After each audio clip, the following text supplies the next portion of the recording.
welcome you all to the annual meeting for the town of Sevastopol. And although we are not required to do an agenda, one has been produced and will probably, well, we will stay as closely to the items that appear thereon so that we get through this evening anyway without too much haggling. So the first order of business would be to have the clerk confirm the fact that proper notice has been given. Yes, notice of the annual meeting was posted in our usual locations. It was also published in the Door County Advocate on April 3rd.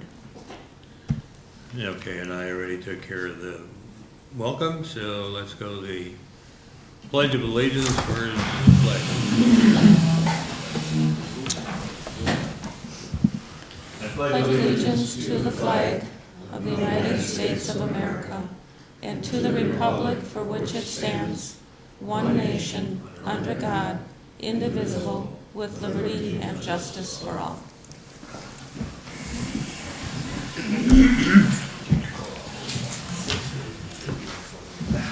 As most of you know, we did have an election earlier in the month, and with it comes the return of John Savinas as a supervisor, and also a new supervisor with Dick Weidman, so we welcome them back.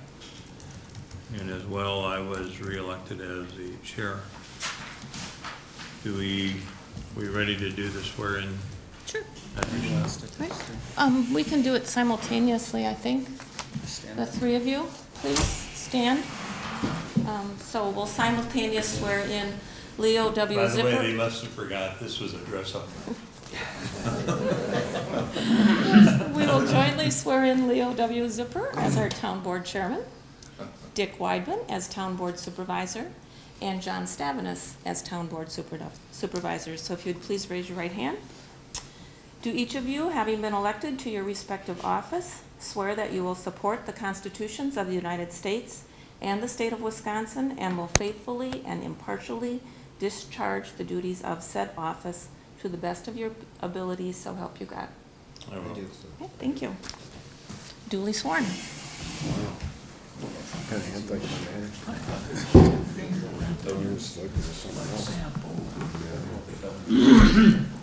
So what? What's the W stand for? Well, Okay.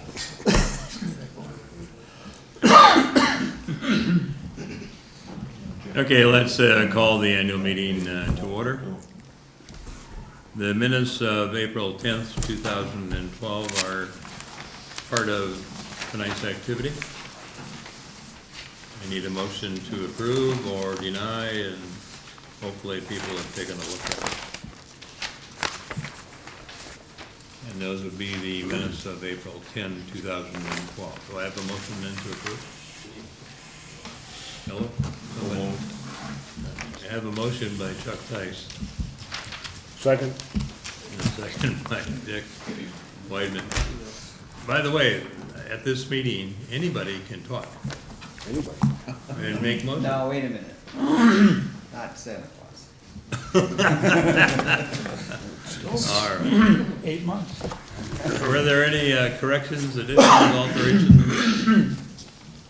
Hearing none, all in favor say aye. Aye. Opposed? And that's carried. The committee appointee reports. Fire and rescue, do we have any report at all? Dan, I think you're one of the remaining members of the committee. John? No, nothing that I'm aware of. I mean, we finished off the contract negotiations with Sturkey Bay, and that's in place for the next 10 years? 7. 7. Long time. So I don't think there's anything really, unless the fire chief has something specific that we've done right or wrong. No, everything's been going good, no problems with burning permits, and hopefully in the future we can talk about some of the other things that came up during the negotiations and discussions. Like contract time.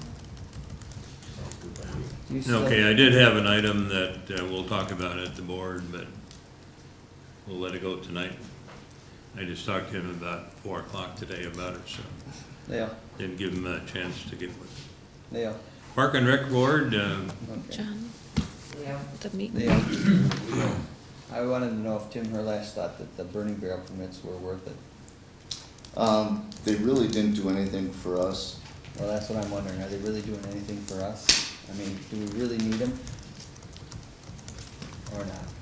Is it something that we should maybe just let go? I mean, yeah, I know it's not your decision, but what is your feeling? Well, they are controlled by state statute and county ordinance. The county adopted the state burning regulations in 2005 or 6. So they are controlled, the use of the burn barrel is controlled by that ordinance. I'm not really sure why Sevastopol chose to get the burning barrel permits. I don't know as how anybody's ever been denied one. Well, right, and you signed them for a year, so what really? I don't know. Linda, what's your It's- activity on that? Are you issuing a lot I of do issue a lot of burn permits. burn barrel? I'm Burn sorry, barrel. burn brush permits and burn barrel permits. Is it a good idea? I'm not sure. They do get the handout from, that excerpt from the burn ordinance that tells them what they can and cannot put in their burn barrel to have it, protected with a screen or covered. So we don't charge for the permit, there's no fee, but at least the people are aware of what they should and should not be burning if the neighbor has a You've not had a complaint. problem with any of them, Tim? You know, occasionally we get somebody that'll burn something illegal and, Get the smell going in the garbage. yeah, we warn them and usually that's the end of the problem. But that is a good idea, at least get the notice and what the regulations are. Are we the only town that has burning permits? The other No, ones. well, there's a difference between a burning permit and the burn barrel. Right. As far as I know, you're the only one that has the burn barrel permits. But countywide and statewide, you need a burning permit for any open burn. So if it's not a problem so far, we could monitor it and see how many you do issue within a year. I have not issued any for the last couple. I think most of the people are coming here now.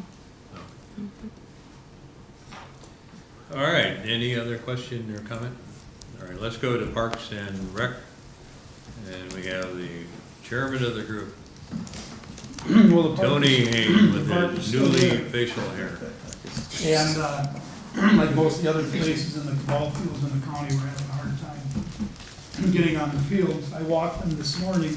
If it does not rain, the rest of the week, Thursday, we'll be playing softball on the south field.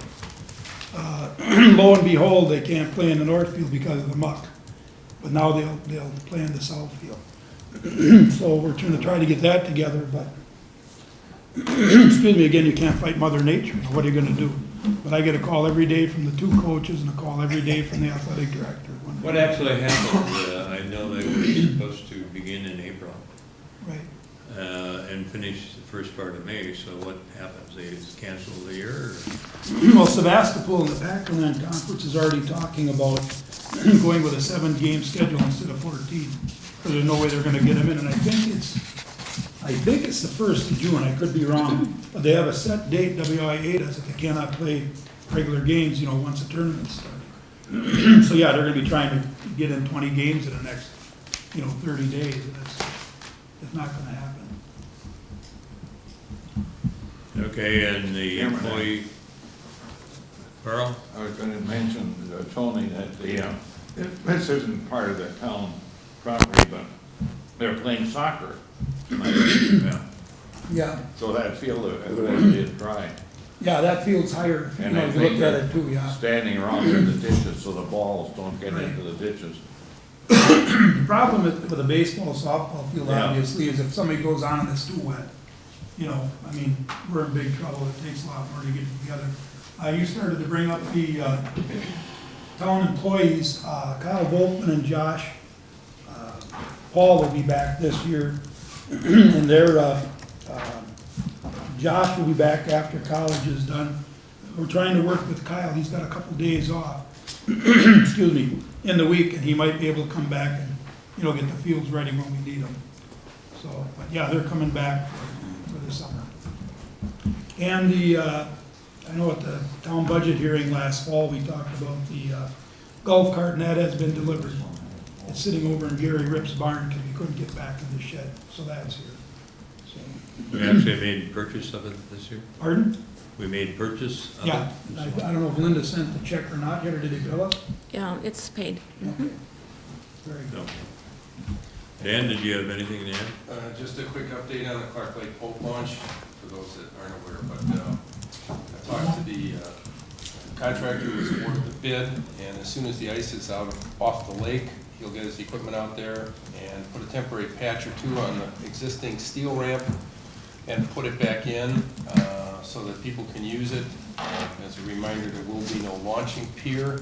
The pier will not go in until after we've completed construction of the new ramp, which is scheduled to start on June 2nd, the first day that we can start with the requirements from the DNR. So it's the first day they're scheduled to go.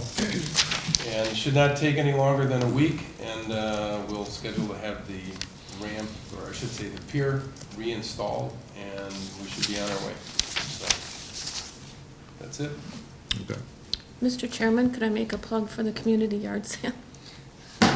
The community yard sale is taking place at the town park, the Sevastopol Town Park and Institute, on Saturday, June 8th. Hopefully the snowbanks will be gone by then. We have 12 spaces rented already, so we have a few spaces left. For $10, you can get an approximately 15 by 15 foot space. You bring your items, you price your items, you keep the proceeds. And again, that's on Saturday, June 8th. Thank you. Tony, I contacted you last week and I talked with Mary Schramm, who is the lady that owns the property immediately adjacent to Right. the launch over there, and we had mentioned previously that we would take down the rail fence that was rather in disrepair, and then we were going to construct a new one. We already have the rail fencing through the town of Gibraltar, No, from Joe Sister- Celebrant. yeah, it was Sister Bay. Sister From Bay. Sister Bay, I brought him from Sister Bay. So I talked to you the other night before your meeting. Did you decide what you're gonna do? Well, we didn't have a quorum, so it was a informational meeting only. But we thought, we go down there, you know, if you wanna go down there with us Yeah. on one of the weekend or some afternoon, and we figure it out, how we're gonna get the posts, and maybe use the steel posts that are existing. And I thought, you know, the boys are home on a Saturday, it'd be a good job for them to get Well, out. park and do that. you're the construction expert, so we'll listen to you. So, keep telling me that, it makes me feel good. Okay, Door County Tourism Zone Commission, Chuck Tice. We had a fairly decent 2012 year. Tourism did pick up over the previous years, and things are shaping up really nice this year. I'm talking to several innkeepers that say they've had bookings, and some of the facilities are actually booked full already at this point. Should turn out real nice. Everything is working well with the commission. 99% of the people that should be permitted are permitted. Collections are coming in decent. The town receives 30% of the room tax collected in their municipality. And we've been using that 30% to pay the mortgage on this building. Been working out real well. Things are going real well with that. So from that point on, hope things continue to pick up and gas prices don't go too high, things will look real good this year. Okay, questions or comments? John, you have something on the Plan Commission? We had a meeting the other night, it got a little snowy, so we cut it a little short, but we're trying to decide where to draw the lines to possibly rezone and then have a public meeting half mile for the conservation subdivisions. Whether we want to go a half mile out from the core area or 3/4 of a mile, if we want to draw just a circle, or do we want to go by roads, you know, to define the area. So that was in the planning, and we didn't come to a conclusion, so we're going to have another meeting on that. If anybody's got some suggestions, we're more than willing to be open to them. So, Mr. Chairman, John, if I may, we also reviewed a article that Dan asked that we add to the newsletter to inform the residents of Sevastopol of what the Plan Commission has been doing. And so it does address a little bit about this consideration of possible rezoning around Valmy and Institute. Those areas in the future land use map that were already identified as potentially the areas the town would like to see developed, if there is any. Yep. So there's a little overview of that. It'll be in the newsletter, and Dan would speak to the newsletter. and so then, but we will have a public participation meeting, maybe a couple, and we would appreciate it if everybody shows up and gives their opinion. So, Okay, we're at 6:46, but why don't you, the PEG channel, cable TV is next, so do you want to give the report? Let me focus on where I'm going to be, and No, this don't take too much time, you know, we don't want to be here all night. I thought you'd enjoy everything I do. I was planning on producing a play, brother, excuse me. But maybe I'll cut it short. Our cable committee chairman isn't here tonight, Tom Gurman, so I'll try to fill in. I'm Laddie Chapman, hope everybody knows me. I'm the program director for our public access TV station. And just 3 things I wanted to mention. Well, actually 4 things. Last fall we had a video server breakdown, which is not a good thing, but the good thing that came from it was we got a replacement free under our warranty, and the replacement server has twice as much capacity as the old one, so it makes it easier for me to program more variety. Anyway, we did submit 5 videos that we produced here in Sevastopol for the Wisconsin Community Media Video Fest earlier this year, and all 5 of them won an award of some kind. And I'm going to pick up those awards next week, I believe it is, down in Milwaukee. I'm just going to briefly mention which shows they were. The Sturgeon Bay Bass Fishing Tournament we did with Dennis Connolly, won an Achievement Award. The Lumberjack Supper at Methodist Church won an Achievement Award. The Jacksonport Polar Bears with Dennis Connolly won a Merit Award. The Garden Door, which is over in your neck of the woods there, Dick, with Dennis Connolly, won a Merit Award. And the best one is Sevastopol Dairy Breakfast with Denise Plasmeyer over at the whose farm was it this year? Mike and Jamie guys. Yeah, the Geisel, no, the Henschel's farm, right. Yes, and we won a Best in Show for a small station for that particular presentation. So I'm going to run all these back to back next Saturday, starting at 7 o'clock in the evening. If anybody wants to watch, see all our awards. And I also want to mention that this weekend, in honor of Earth Day, I'm going to be running a 48-hour marathon of sustainability, ecology shows related to Earth Day, starting at probably Saturday at midnight, running till Sunday at least, probably to midnight. So that's what we've been doing, and I'm going down to the conference, the Wisconsin Community Media Conference, to pick up the awards and also hobnob with some people in other stations like ours next week. So I hope to bring back a few ideas and let everybody know what we're doing here. Does anybody have any questions about our TV station? What channel are you on? 986. For those that have channel. Yeah, anybody with a charter cable, basic cable, from Ellison Bay to Two Rivers can get 986. By the way, just a word, Charter has unofficially announced, but I'm pretty sure it's going to happen, by the end of 2014, they're going to discontinue all analog channels, and they're going to scramble everything else.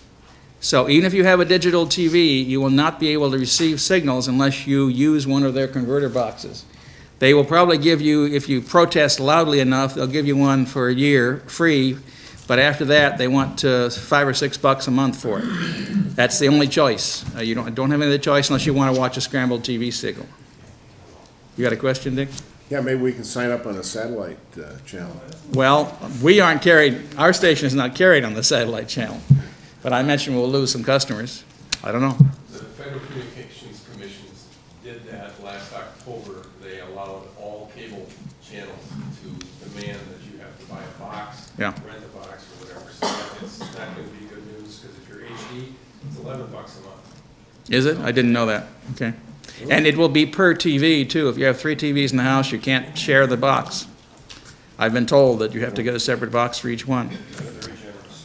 Yeah, isn't that nice? Randy, did Yes. you submit Hanschel Sawmill film?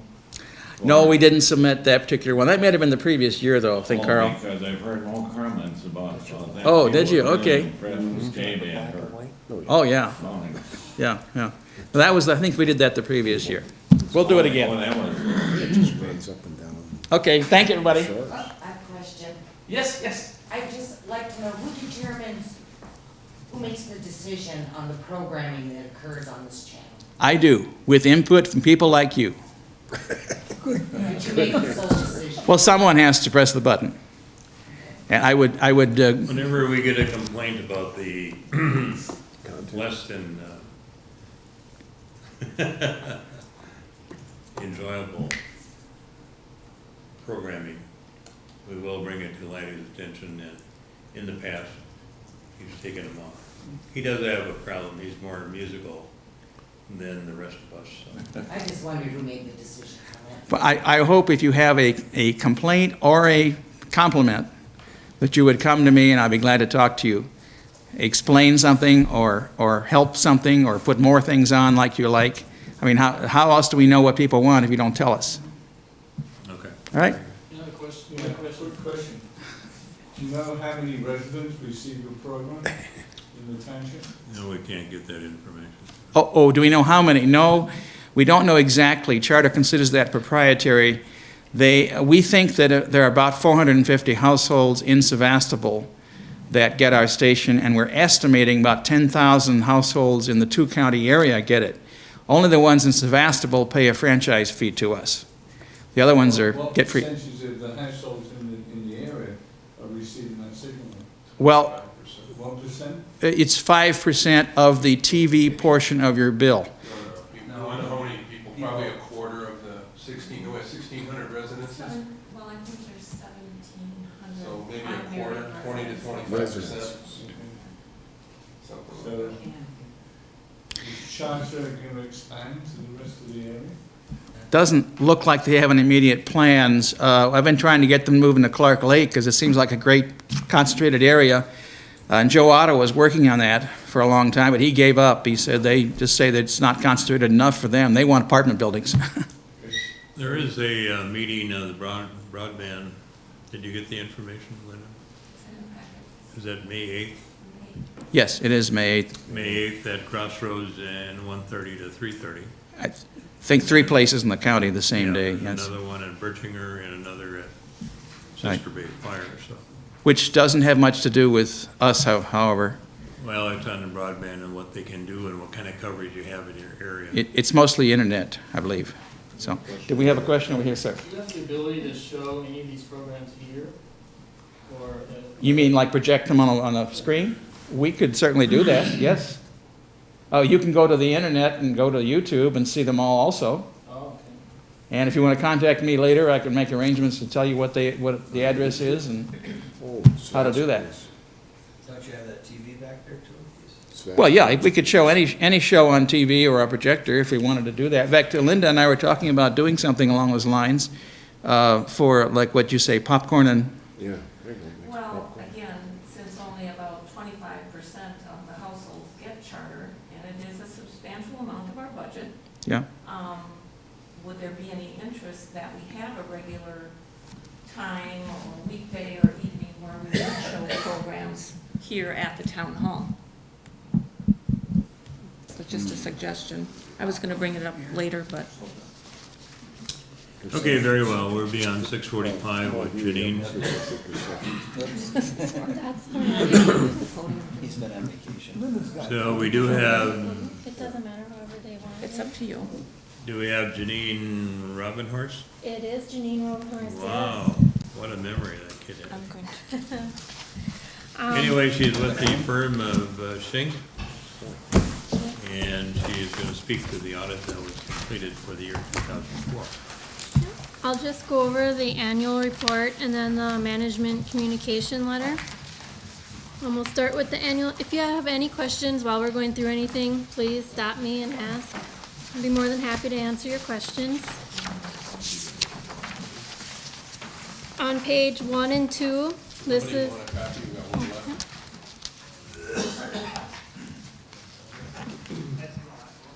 Okay, all right. All right, that's fine. Page 1 and 2 is the auditor's report, which has our opinion. The opinion is on page 2 at the top. It is an unqualified opinion, which means that it's a clean, good opinion. You'll note the next paragraph is an emphasis of matter. During the year, the town implemented GASB 63 and 65. These are just reporting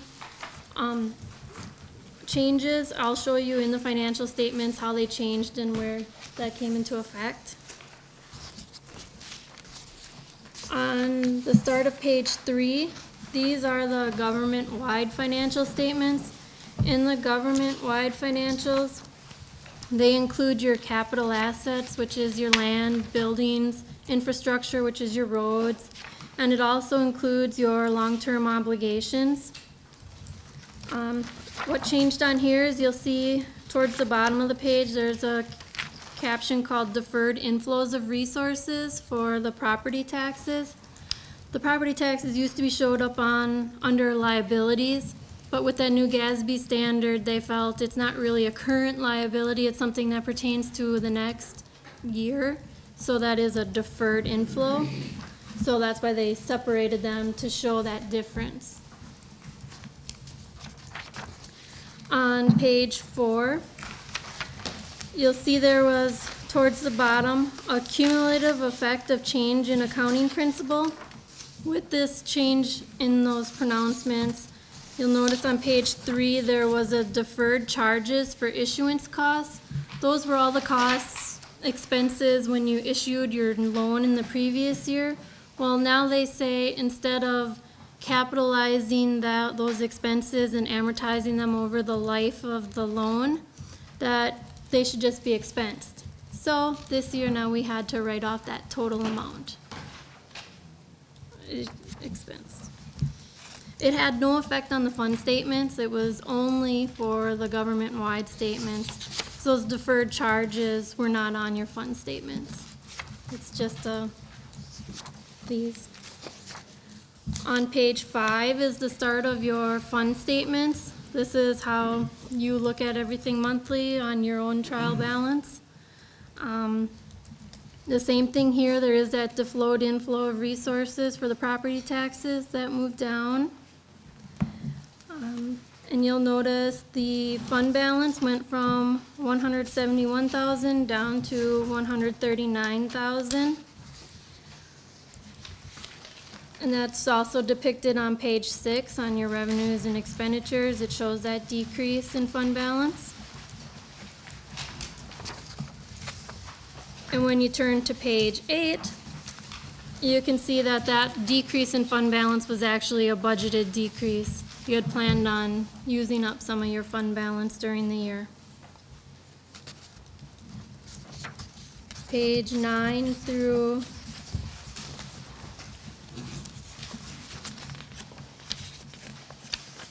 19. 18 is all notes. It supports all the numbers and information that is in the financial report. Pages 19 through 21 are more detailed of your revenues and expenditures compared to budget and the prior year. There wasn't anything that fluctuated largely from the budget that wasn't anticipated.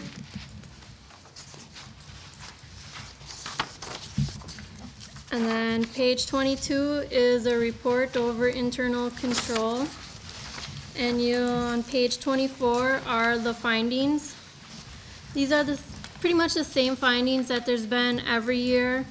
Because there's this clerk treasurer combined position, there's a segregation of duties, but you do have mitigating controls with the board approving all your disbursement transactions and oversight. But any place that has a combined clerk treasurer position has this same finding. And then findings 2 and 3 in the past years were combined together in one finding. This year we separated them out as 2 separate. Finding 2 is that we prepare the financial report, but this year Mike did come and spend some time with Linda going over the report. He showed her how the trial balance, what's on the trial balance makes up the numbers in the report, so they went through so that she gained an understanding of how it is prepared and how the numbers came together. And the third one is that we do make journal entries that are material to the financial statements. And Mike did go through the journal entries with her too so that she understood what journal entries we make. And so she took responsibility for everything, and that was good. Were there any questions on anything in the annual report? What is recommended percentage of budget for fund balance? We recommend anywhere from 15 to 20%. 15 to 20? And I have that actually, I have the note written here. 15% of the 2012's budget would have been about 173,000, which is where you were at the end of 2011. All right. So you were you're a little under that now in 2012. So ability to borrow money should not be affected by the fund balance level that we have right now. I wouldn't think so, no. You're still, the only reason that unassigned is a negative amount is because there are amounts that have been committed for certain projects that you have, the break wall, the revaluation, holding tanks and comprehensive planning. At any time, at the board's discretion, they can release those commitments but if all those amounts were spent for what they're committed for, and you did use 50,000 in 2013's budget, you'd want to watch that, because then you'd have and be left with nothing. So I would just watch. And that 25,000 is restricted. It can't be. Those were donations received for the emergency medical responders, so that has to be used for that purpose. Is it already now? Quite a bit of it is, yes. We do have 13 new defibrillators. Yep. So, And if you looked back in the detail of the revenues, it was an unbudgeted revenue. It came in, and it's held here for that specific purpose. So. And in the management communications, we do talk about the fund balance, how we suggest adopting a policy. Thanks. In the management communications then, on pages 1 through 3, it's a letter of items that we're required to communicate to the board. It tells if we had any issues or problems during the audit, which we did not have any. It, on page 2, discusses the 3 findings we just went over that the town had. In the next paragraph, it talks about the new GASB standards that were issued, which we already talked about. And then pages 4 through 8 is the rep letter that is signed by Linda. It just states that she made all her records available to us, that she reviewed the statements and everything looked adequate and correct and everything like that. And then on page 9, we do have a comment that we suggest that the town consider developing a fund balance policy. In there it does state that about the unassigned general fund on hand should be between 15 and 20%. Anything that goes over a certain amount could be then assigned for your specific purposes, but so that you keep a fund balance at a certain level. And I did send an example. I think the board is gonna talk And about they're that gonna on talk its about board it, meeting. so. Yeah. And then that way you can ensure in the future that you wouldn't end up with any negative unassigned fund balance.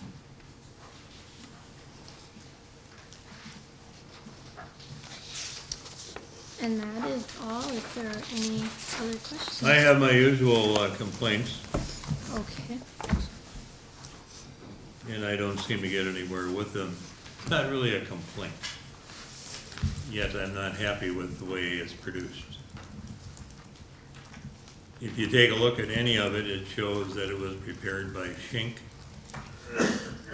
And there's never an indication as to the people that may have worked on it, or the persons of your group who may be responsible and our contact as the one person. Yep. I know you don't put this together by yourself. And I was aware that Mike was up here and you had been here as well. I just feel that we need to have a signature of a person working for the company who will take ownership of what's in here. And if we do have a question, as I've already discussed this with Linda, she's very comfortable in what Mike provides as information, and as well the same with you. I just feel like in anything else we do, there's a signature. In the engagement letter that is sent to the town, that is signed by Mike and does state that he is the engagement partner responsible for your audit. Where was that? The engagement letter? That would be in your own files It's in our that you own keep. files. That was the contract? That's, well, we received that about in January or February. I think it was in the board Well, packet. what I'm saying is I think it should be part of this. And then when it's signed here, Somebody's signature should be on here because Linda is providing because the, information to the fact that she has afforded you the review of all her records. And The- she's not afraid to put her name on it, so. the opinion letter is signed by Schenck. I mean, they're not allowed to sign their name, but, I mean, it's our stand, but That's my It's the concern. firm. it's the It firm is represents the firm. representing here, and so that's why there is a firm signature. Mike, this is Mike's signature signing Okay. Schenck. I'll take it up Not a with rubber Mike, stamp. maybe. Why? No, this is not actually a rubber stamp. They do sign Okay, are there them. any questions or comments? You know that many- Yeah. As always, it's a pleasure working with Mike and Janine, Kelly, and whoever else over the course of the year. Thank you. I don't have a problem with that. I want to see Janine's name on it, Mike's name on it, or somebody that I can pick up the phone and talk and say what went wrong or why is this part of your thing, so, And all of that information, his contact is on the engagement letter. yeah, okay. We got that in January or February. It was in the board Why packet. didn't you make it part of your audit? I will bring the engagement letter with me next year. Chairman, And is show Chairman you. here in February? I am making a note to include the engagement letter Oh. In next your year. absence, someone should. Yeah. Okay, it's not gonna snow anymore in June either. All right. Thank you for your time. and Yep. Do Thank you have you. anything else? Nope, that is all. Are there any questions of the group?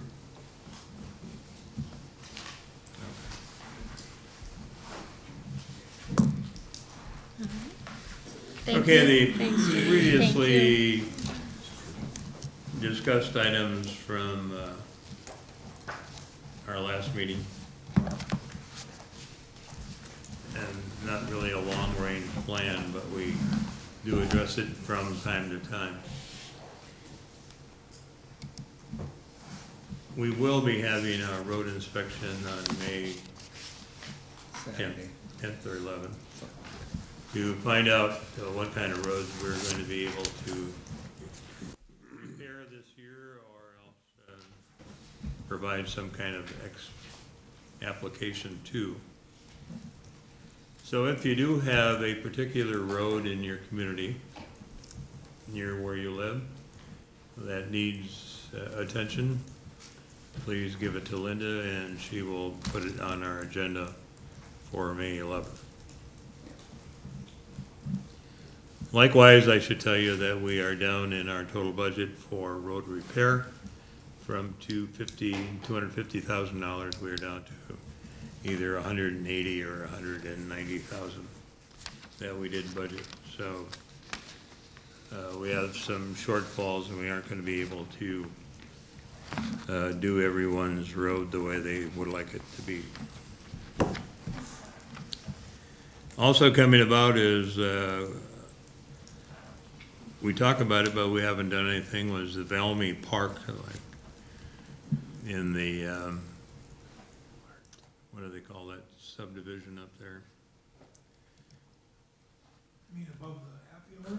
Yeah, right. I don't know what that's called.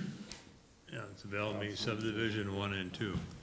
Anyway, the open field there with a metal building immediately adjacent to the east has been talked about as far as the town making acquisition of that property because of the number of families in the Valmy area and the smaller kids that are there. I think once we either gain ownership or find some way to fund the purchase, or else we'll take donations.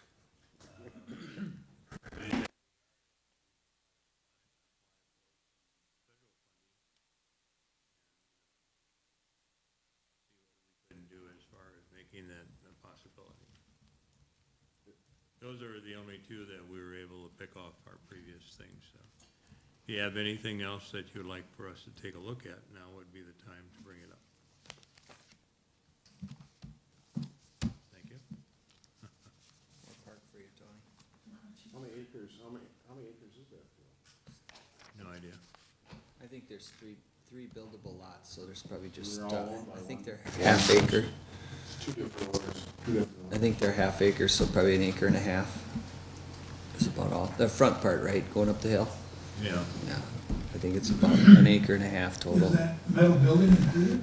Well, yeah, you gotta store the tractor someplace. The metal building is owned by a separate party and has not been for sale. I mean, how much work has been done, and has anybody actually And then checked price and stuff?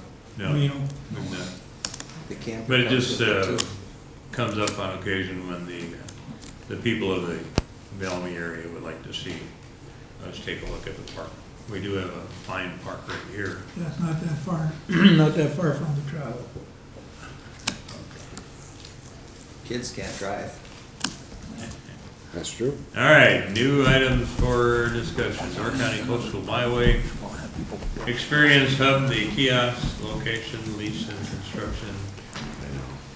Don't know what you've heard about it, but you're gonna hear all you need to know from Chuck Tice tonight. All right, what do you I think, noticed Chris? that they put portal to the peninsula. I don't recall that as being approved by us when we met and discussed it, and I think that is a little misleading. I don't think we really consider ourselves a portal to the peninsula, but what we can consider ourselves is that Sevastopol is Greek for a place of glory. Yeah. And that was approved in 1857. A place of glory, it means a place of glory. So that would be more appropriate, because somebody in Southern Door might object to assuming that, well, we assuming that we're the Yeah, what we're, doorway. your comments are well appreciated. However, we're working with what is it, Schmiegely Company? Schmiegely Reserve, which is Part of the UW university was Stevens Point. Stevens Point. Yeah. So we have to funnel all our stuff in. But who decided that This- we were the portal?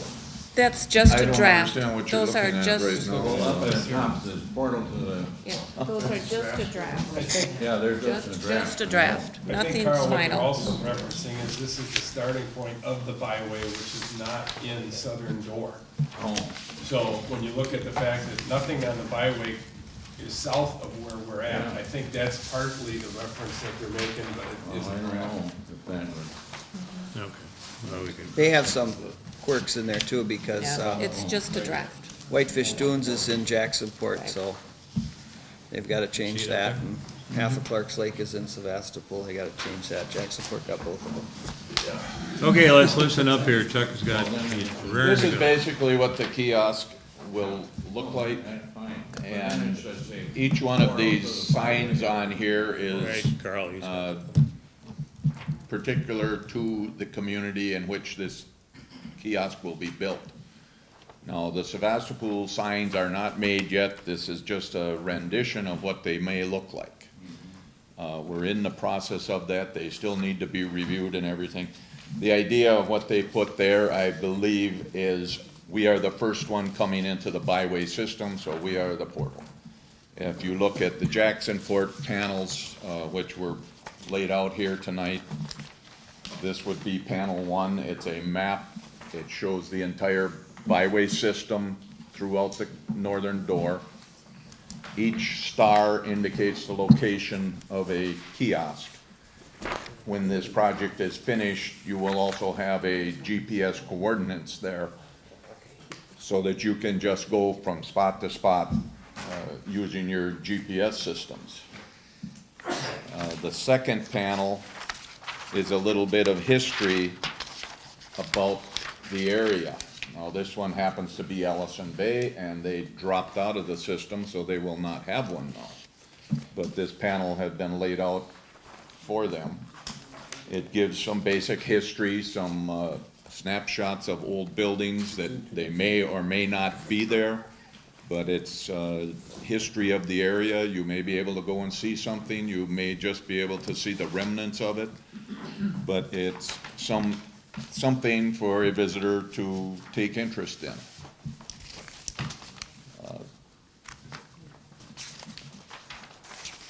Third panel is basically present-day attractions, parks, swimming beaches. It may be a wayside or a farmer's market or whatever for people to go and visit and things to do today. Hopefully they're open when you get there. And then the last page has more to do with the geological area. In this particular case, they're talking about the Niagara Escarpment. Some of our communities show the high cliffs and that and interest. Others will be, in the Jacksonport area, they're more concerned about the small lakes and the water and the for lack of a better word, swamplands. Sevastopol, we have coast on both sides, so we may have both of those items on our panel, but each story will hopefully be a little different than what's on the next panel, so you'll continue to gain knowledge as you move along. If you looked at the picture, this is basically what it would look like. In our case, it's going to be a little more grand because we are the first one into the community. Ours will be located on the corner of Highways 42, 57 and Forest Road. The property is owned by the Lobensteins. It's where Grandma Tommy's farm market is right now. He has allowed us to put this on his property at no cost to the town as far as rent from him. He's donating the spot. He did have a few requirements that we follow in order to put it there, and he definitely wants us to keep it in good order. So we're drawing up an agreement right now. The attorney has it. Steve and I have worked on it and passed it on to the attorney now for legal reasons. When that is finished, we intend to start construction soon. We've gone out and picked up estimates on this project. Not to scare anybody, but the total project, when it's done, will have a price tag of about $25,000. the town's commitment and finance to that project will not exceed $5,150. The rest of the project is either grant money or donations. We have a grant from the Federal Department of Transportation, which is passed through the State Department of Transportation and passed down to the coastal byway system. So we have money coming out of there. We've applied for several other grants. One was presented to us, about half of what we requested, but the remainder of those dollars were picked up by going out and collecting donations, getting reductions in the costs of services to complete this project. So I do have, I believe, yeah. Oh, I didn't. There was a vague aerial rendition of what the kiosk might look like with the landscaping around it and such on that corner. My copy didn't turn out too well, but it is in the computer, so we can maybe get one at a future date and post it. But, our panels should probably show up in 30 to 60 days. And we were shooting to have this project done by Memorial Day, but it's beginning to look more like the 4th of July right now. So, 30 to 60 days, you told us that that was gonna come back to the board for approval before them boards were printed. they will. I haven't received the drafts yet, so when I do, they come back, we proof them, they go back again, and then, Okay. and we hope they have that done within 60 days. Well, that guy will be made thinner. He's got a smiley face now. I put a face So, on it. Okay, do we have any questions on the kiosk? I just have one, Chuck, on the map, it shows that there's a little star in Southern Door in Sturgeon Oh, Bay. that is the Door County Visitor Center. So they have. They are a partner in this program. They will have a kiosk, but it will not look like ours. They are limited in the space, and they are under city zoning. So their kiosk will actually be square with one panel on each of the 4 sides. It will be on metal posts. It will have that blue wave roof on it, but it'll be reduced in size because of the shape of their kiosk, and it will go diagonally across the top from one corner to the other rather than from side to side. So then we literally would be the portal. That's just information, like up ahead is the, Right.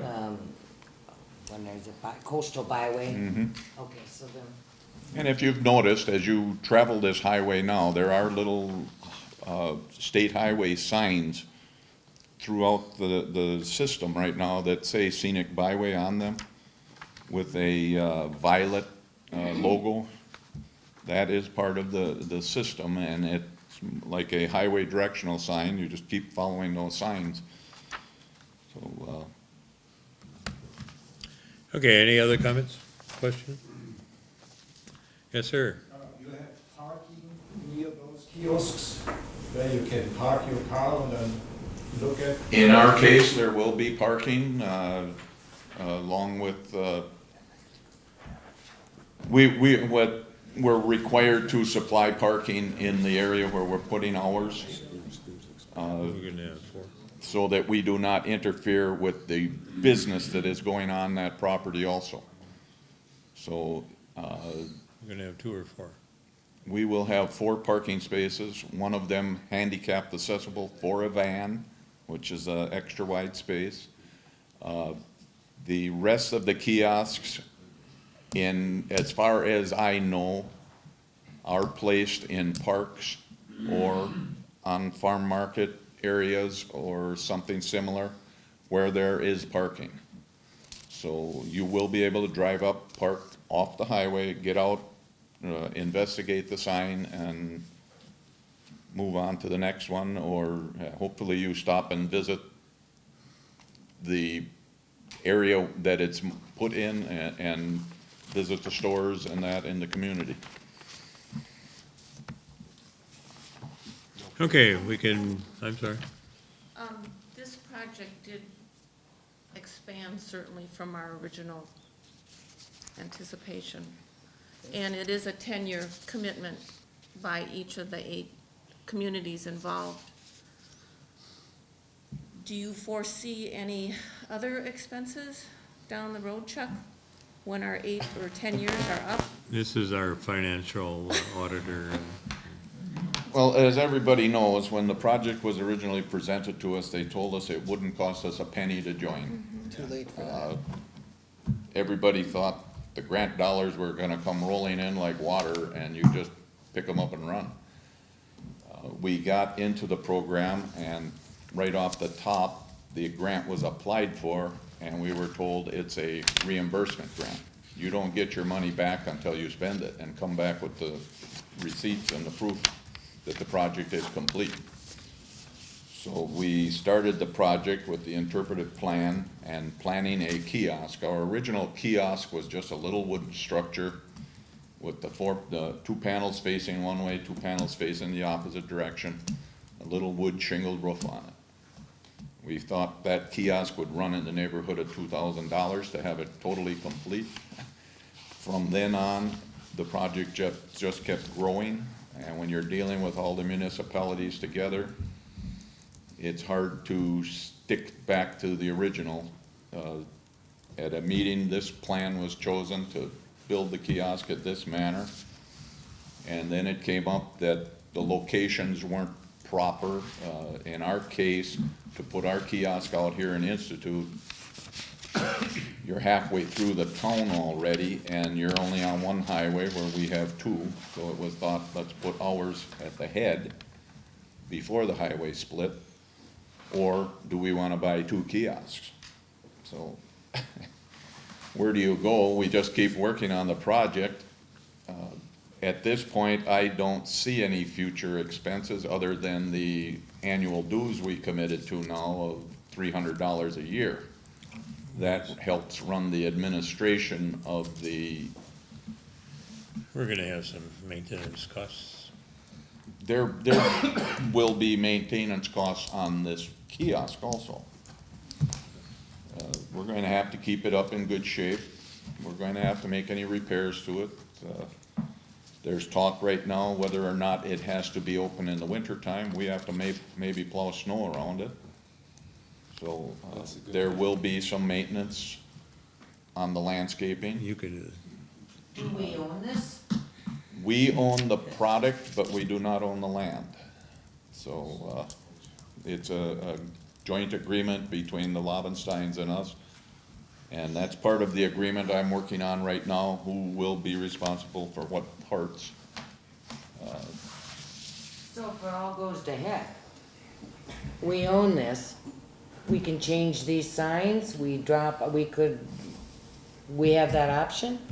We'll put it down at Windermere. No, I mean, if we own it, Yes, and we if do. this whole program doesn't Right. We fly, can pull the blacktop, the stones and everything. or we could put whatever, I don't know, Correct.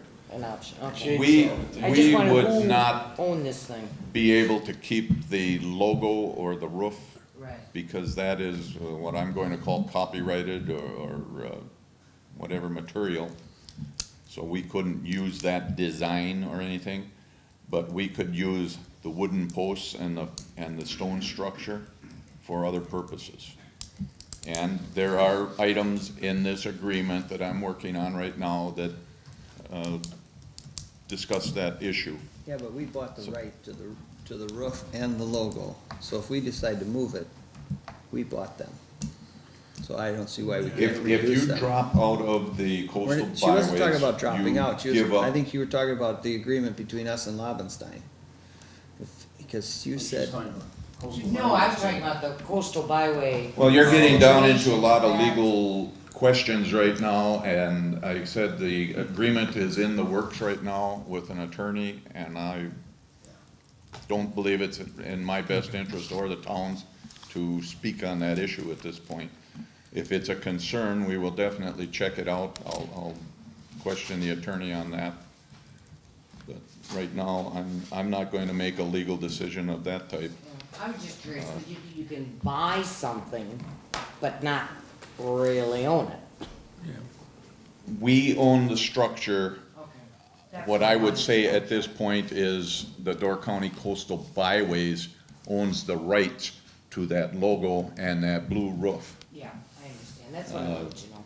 If for some reason we dropped out, I would think we could take that roof off and put something else in its place. Okay. And use the sign. Any other question or comment? John, thank you, Steph. The town has a 10-year commitment to coastal byways. Are we going to get a 10-year agreement with Laubenstein? That's part one. Or part two, if we can't get a 10-year agreement and we have to move The it, 10-year agreement is was definite. We've discussed that already. And then, so then what is our option if, we no longer want to participate in this? Does Coastal Byways, is there a penalty for withdrawal from the program in our agreement with the Coastal Byways?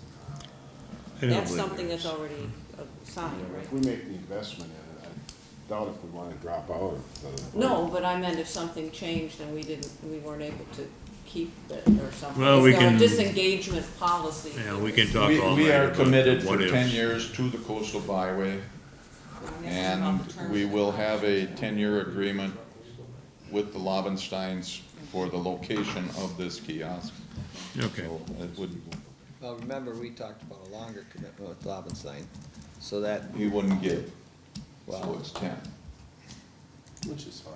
that has to come in front of the board, I would think. There's 5 of us voting members, so, 10-4, John. okay. Okay, let's move on. Next one is Things that the I've slipped Dunes through Lake before. watershed. Why don't we move to a different one for a minute? All right.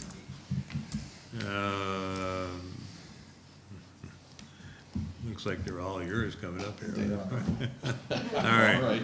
I'll take the Dunes Lake watershed. Efforts to reduce the phosphorus. Did you provide any letters to anybody else? At the tables, there are some copies of this phosphorus handout. We did also get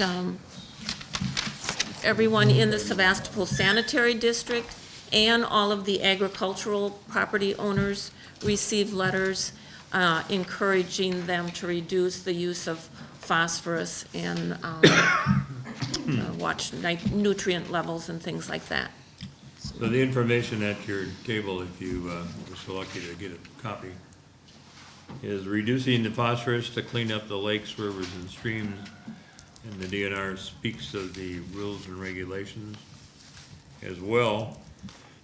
We do have a letter from our Sevastopol Sanitary District in what they believe their activities would be.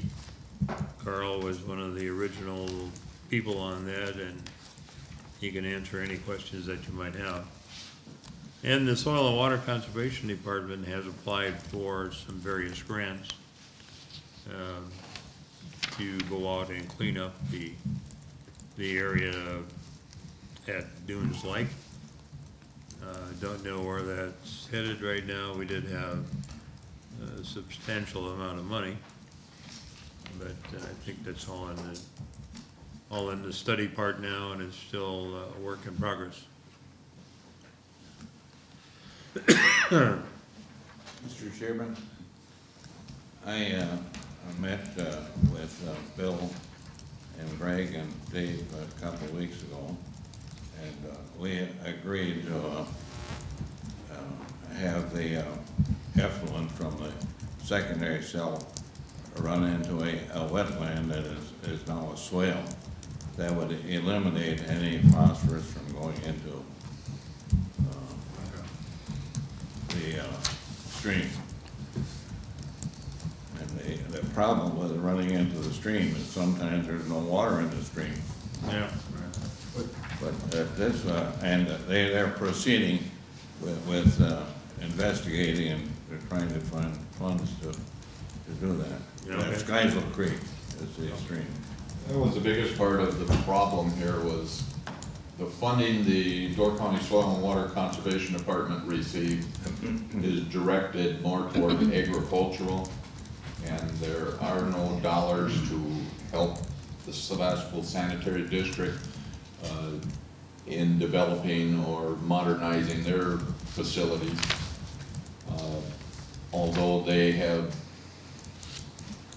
actually been blamed for being a contributor to the problem.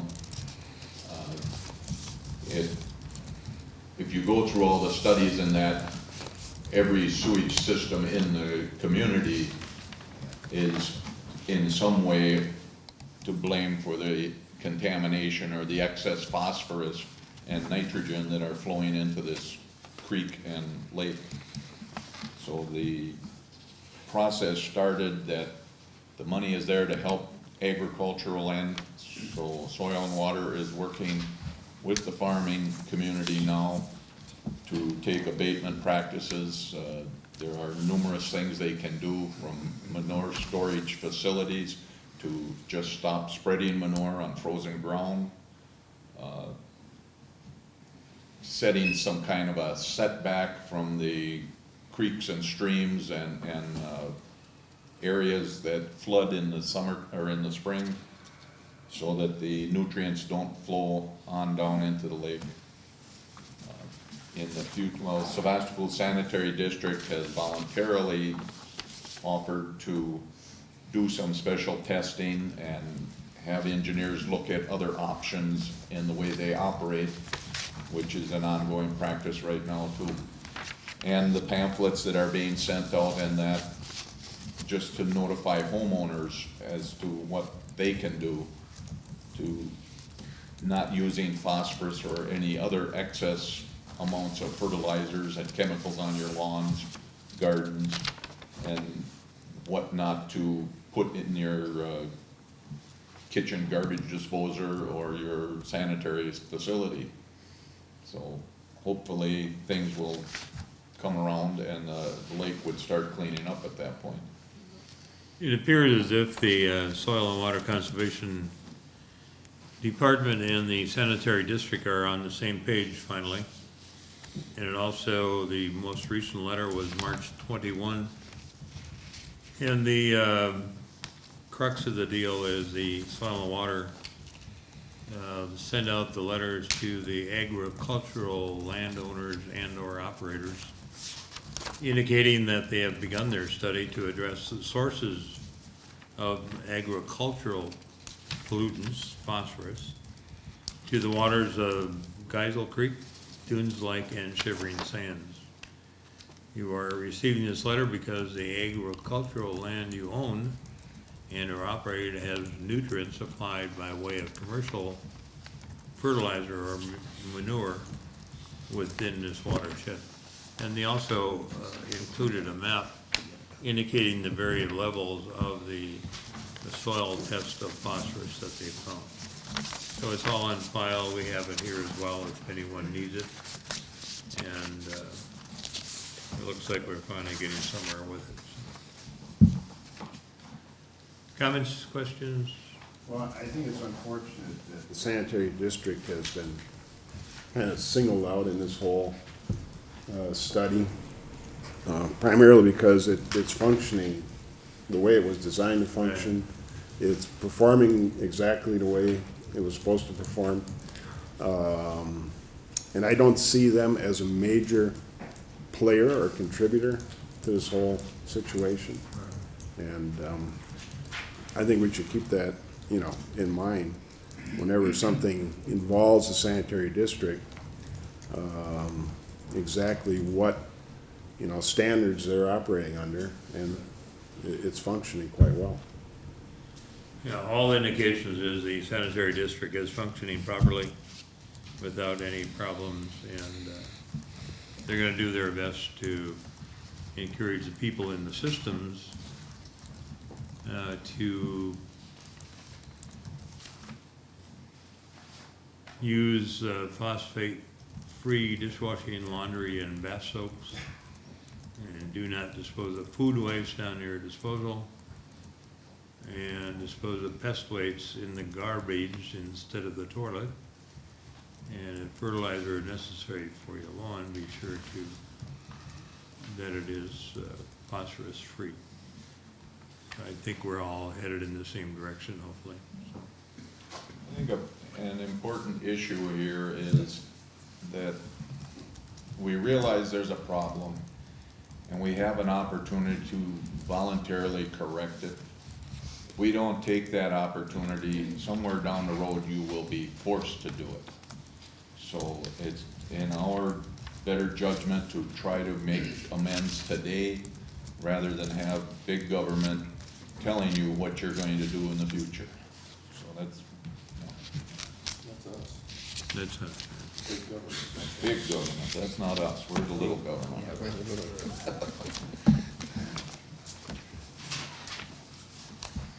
All right, let's move on to the next item, which would be the testing program for public beaches in Door County. You have the letter available, or?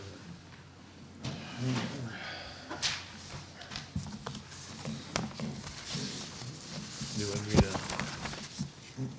handle it, or? Basically, what it amounts to is that the Door County Public Health Department has been advised that the $56,000 per year that have been spent since 2003 is going to no longer be available. The health department has, the state has approached the health department, may have some dollars, and we're hoping that each community would contribute at least $1,000 to keeping our beaches clean and safe. We do have over 300 miles of shoreline and over 30 public beaches. And I believe this is going to be on our agenda for the 22nd. Correct.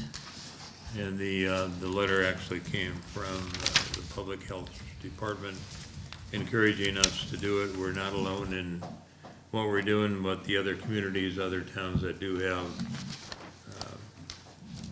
beaches that need to be tested, and it was a good venture in the past. And just like everything else, the state gets involved in before long it's all screwed up. So we'll go back and see if we can't do something with it. All right. Ordinance adoption and enforcement, did you want to speak that, or should we skip that one?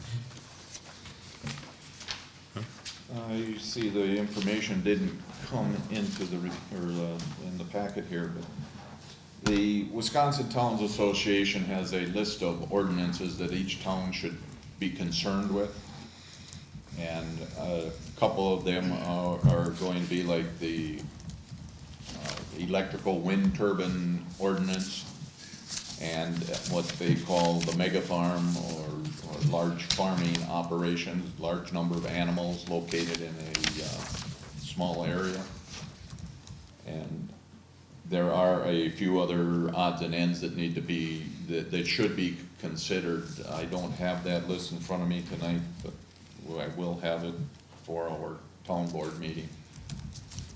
But it's just a concern, something I thought that the people should know that we may be considering these ordinances, and if they have any interest in them or any concern about them, that it would be a place for them to speak tonight, or at least be warned that, or notified that we will be discussing them in a future meetings. What township has adopted the confined animal, I believe it was Nassawapi or Gardner. No, I think it was the town of Gardner. Did a farm Town of Gardner. On the mega farm. And I believe Union was working, or Claybank rather, was working on a wind turbine ordinance. So, there may not be a need for it in our community, depending on the size of the community, the location to waters that could be contaminated in that. There are state and county ordinances already, so it may not be necessary, but it's something that we should be looking at. The main issue is manure disposal. I mean, having adequate acreage to handle the manure that's being. Part of the problem that comes up is the mega farm may be in Kewaunee County, but they rent land up here in Door County, so they truck the manure up here as fertilizer. So we receive the problem, well, the farm is not in our area.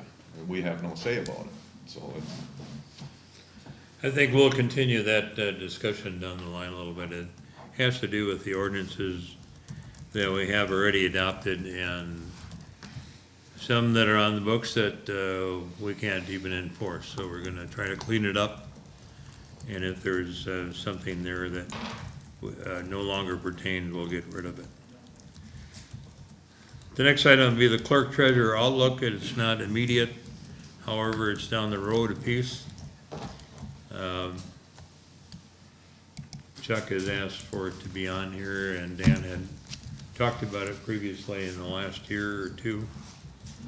We're very fortunate to have Linda as our clerk treasurer, and she does an excellent job, and we want to maintain that kind of quality.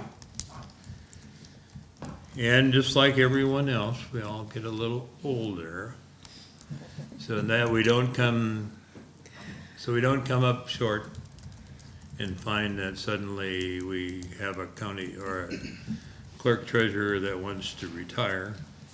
We thought we would at least express our interest in learning if there's anyone from the community. We'll go there first because we can hire somebody from outside. But we would do it from the community, and if they wanted to start on a part-time basis, it would probably be sometime in 2014 or later. But there are times, oftentimes, where Linda with the voting, et cetera, gets rather overburdened. So if we can at least give that heads up, and if we have anyone in our community that would like to get involved in government,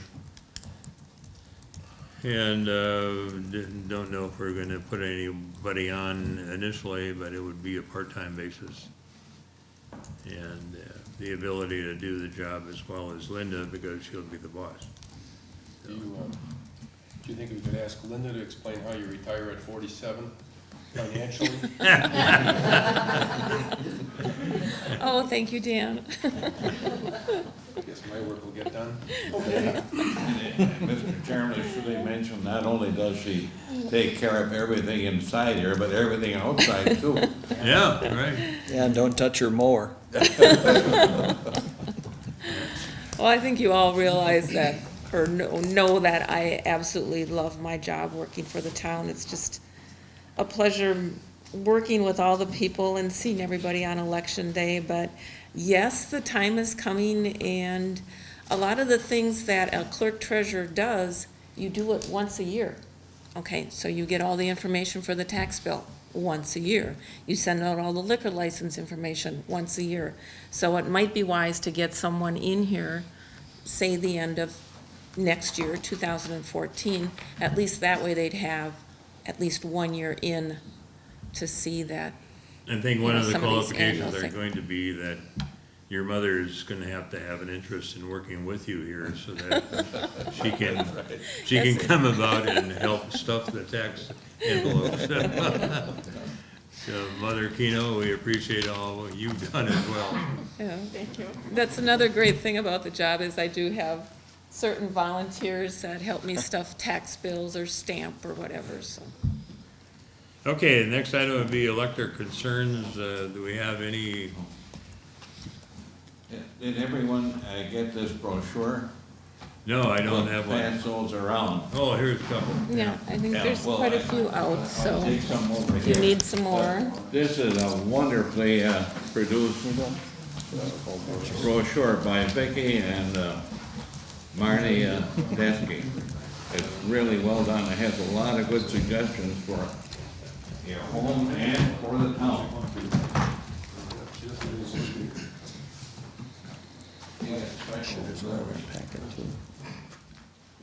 When is the speaker coming to Crossroads? We've got a public. You're very welcome. There's a public, event, 7 p.m. on April 26th at Crossroads.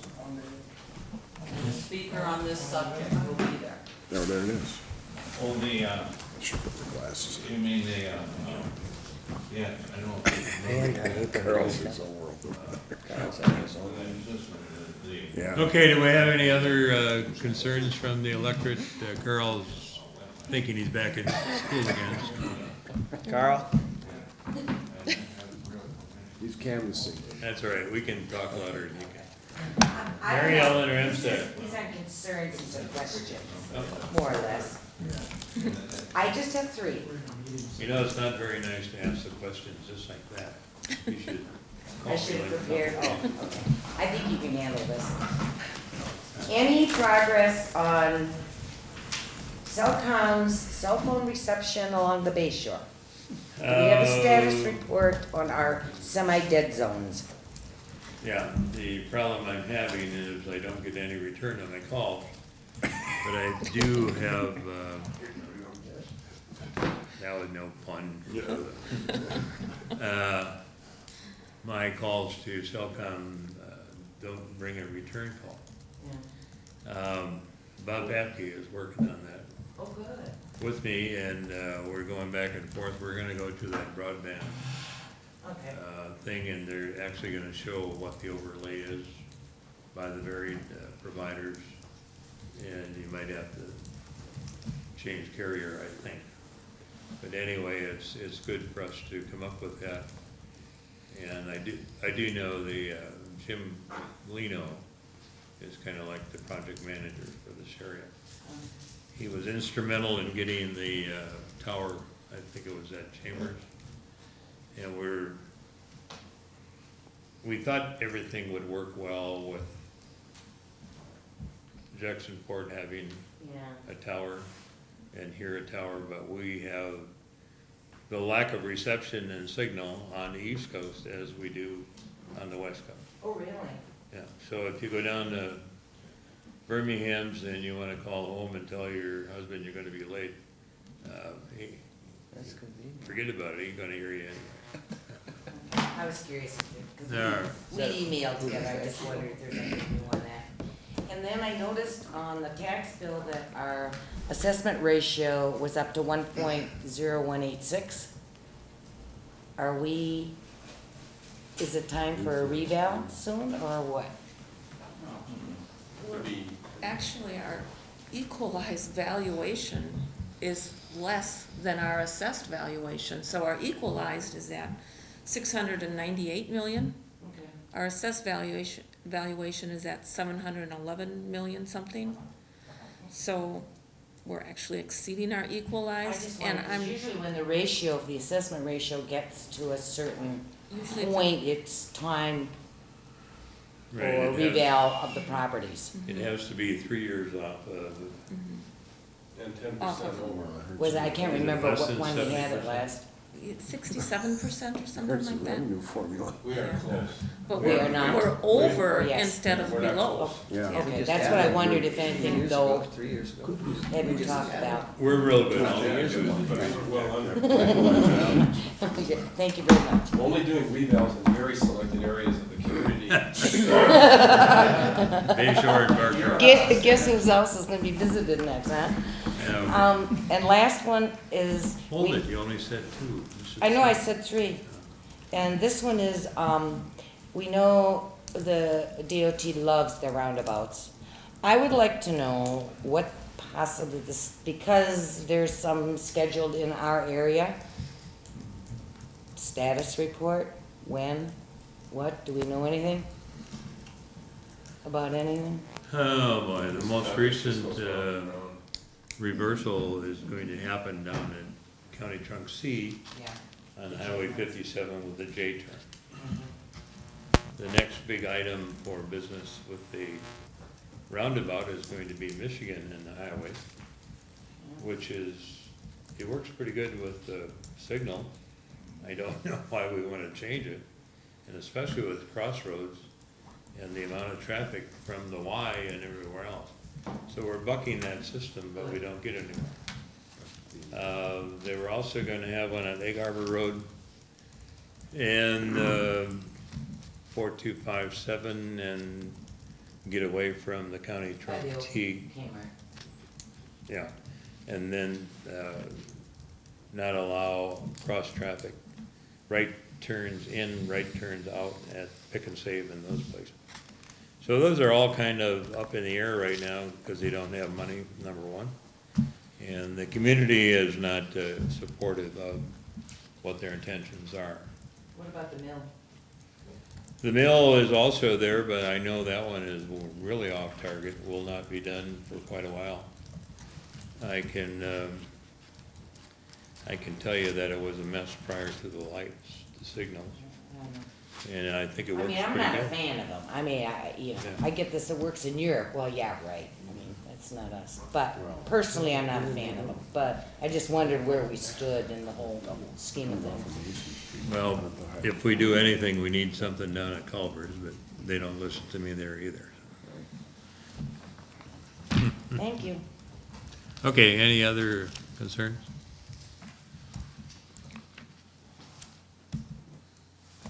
All right, maybe I should ask the fire chief. Do you know anything about roundabouts at Michigan and the highway? No. But I agree with you at Culver's, that's probably our most deadly intersection. Right. No doubt about it. The speeds increased coming down that hill where when they lowered the speed limits from Utah and Michigan, down to 45, that eliminated a lot of the bad accidents we have. Culver's is better, no doubt. Even though they have that passing lane now on the right, I'm coming along and some guy's gonna turn into Culver's, decides he doesn't want to at the last second. It's bad. And go, it was a close one. All right, any other items to? Just want to make a quick note about the highway bridge being closed and the traffic patterns running through Sturgeon Bay. When the tourist season picks up, we are going to be back to our good old days with traffic backed up all the way to the mill. People are just going to have to live with it. Sturgeon Bay really agonized with how to run that traffic through town. And the Department of Transportation was not real suggestive. They wanted to run it right out Michigan Street. The business people in town wanted the traffic on the business streets. So it will be a nightmare, but right now traffic is supposed to flow out of town from the south going north using Michigan. And when they come back and are headed back home, they're supposed to come down Old Highway, Jefferson Street, 3rd Avenue, and on out that way. Whether it works or not, we're just going to have to bear with it from now on, and we know it's only going to get worse. It's going to be all done by July 4. We hope. Either that or we're gonna open Mr. a Chairman, lemonade the Sturgeon Bay PD also got a grant from the DOT for $78,000 to help with traffic control. So you may notice at 3:30, like when Bay Ship lets out, those of you that have been around here forever, they always had a police officer years ago down on First in Michigan directing traffic. That is happening again, and they will do more of that, this summer. Not today, they were backed up like you wouldn't believe. And sometimes they get busy, but they do put on 2 extra officers during the that's peak good. traffic times, so. Okay, speaking of traffic and roads and stuff, I constantly get phone calls about the bad condition of 14th Avenue, immediately adjacent to the Walmart store going north. Too bad. And I talked to the city administrator. Who's your other guy there? Tony Deppis. Tony Deppis, and I talked to the superintendent, Bob. And I told him the least you can do is overlay that terrible bump there. They tell me they're out of money, they have no way of doing it, but you can tell where the town of Sevastopol starts, because we have our sign there purposely, and it also is very smooth from there going north. But we do share that road, and just that, they're a little lax in getting their part of it up there.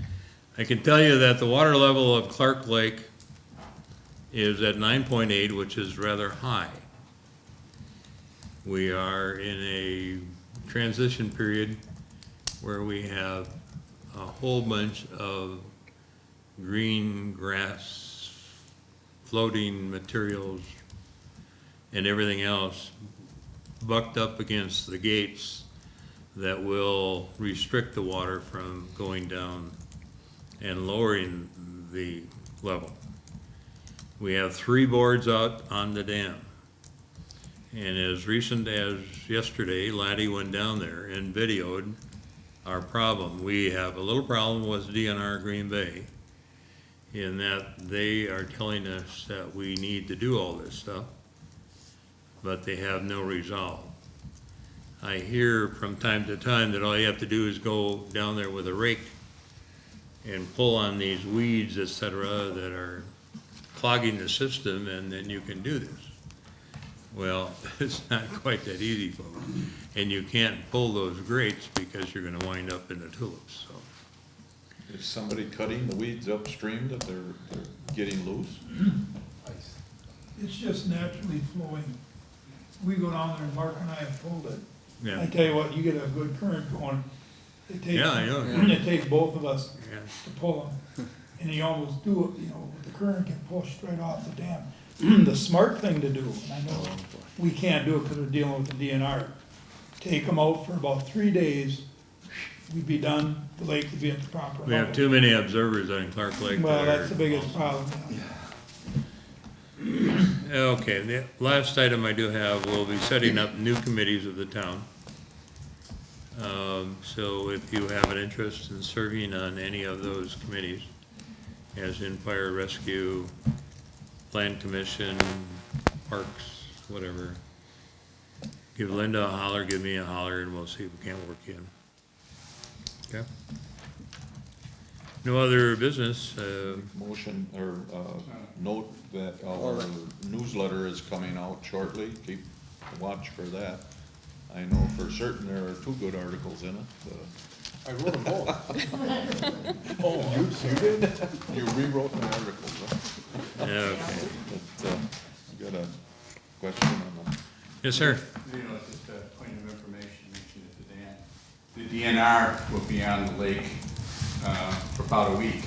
As soon as the ice goes out, they will be doing a 5-year fish survey of, you know, sizes, and they're also going to be looking for areas to have enough food for them, and the ones that have really taken off are the perch and the smallmouth bass.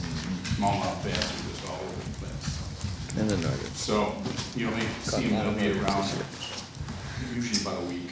They set all the nets. Okay, very good. Any other business to be conducted? Hearing none, the motion would be in order to adjourn. Thank you. Second. And a second here by Second by Victoria. Tony. All in favor, say aye. Aye. Thank you all for coming.